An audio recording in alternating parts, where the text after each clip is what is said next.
Have you ever wondered why it feels so hard to think in English, even after learning so many words and grammar rules?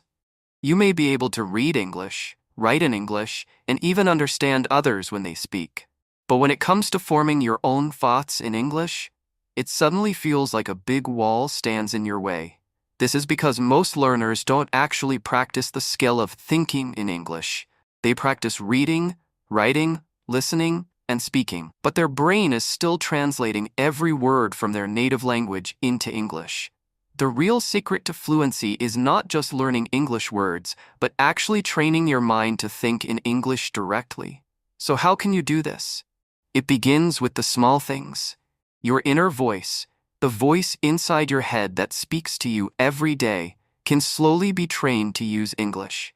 For example, when you wake up in the morning, instead of saying to yourself, "I need to brush my teeth," in your own language, say it in English, "I need to brush my teeth." If you are walking to school or work, describe what you see around you in English. Tell yourself, "The sun is bright today," or "That car is moving fast."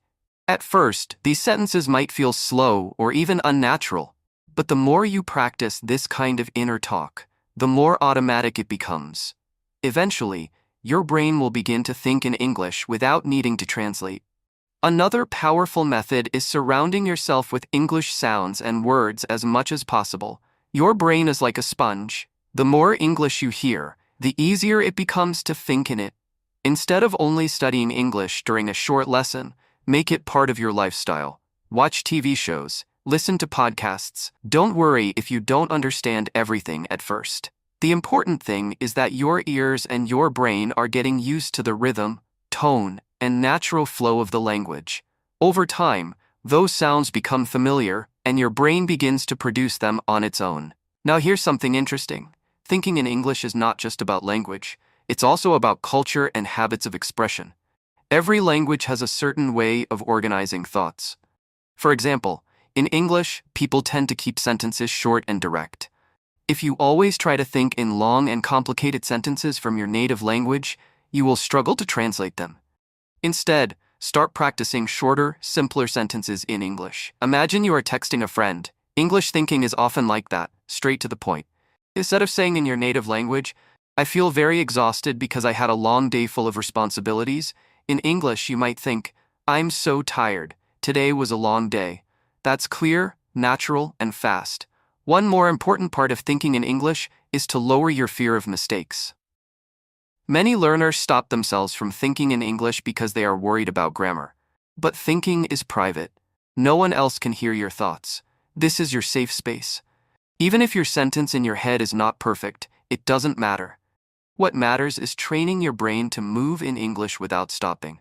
With time, your mistakes will reduce naturally because your brain will get better at choosing the right words and grammar patterns. To make this habit stronger, you can also practice speaking to yourself in English when you are alone.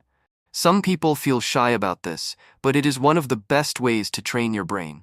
For example, if you are cooking, describe what you are doing. "I'm cutting the vegetables. Now I'm adding salt. The food smells good."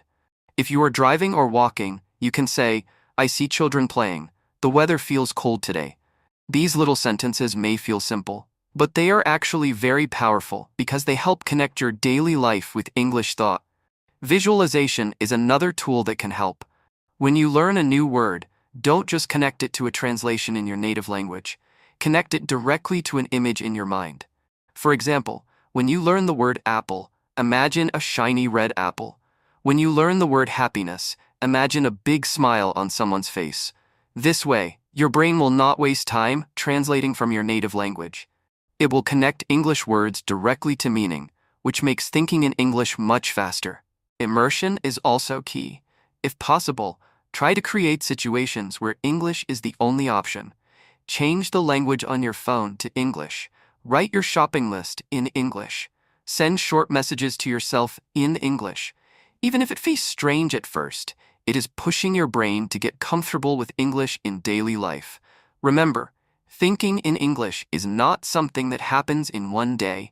It is a skill, and like any skill, it grows with practice. Finally, let's think about the reward. Why should you put so much effort into thinking in English? Because once you reach that stage, everything becomes easier. You will speak faster, understand more clearly, and feel more confident. You won't spend so much time translating in your head. Instead, you will live inside the language. That's when English stops being just a subject you study, it starts becoming the tool you use naturally. So the next time you catch yourself translating in your head, pause and try to form the thought directly in English. Start small, be patient, and keep practicing. With time, your brain will adjust, and one day, without even realizing it, you'll discover that your natural way of thinking is in English. And when that happens, you'll feel a new kind of freedom in your learning journey. Take care of yourself.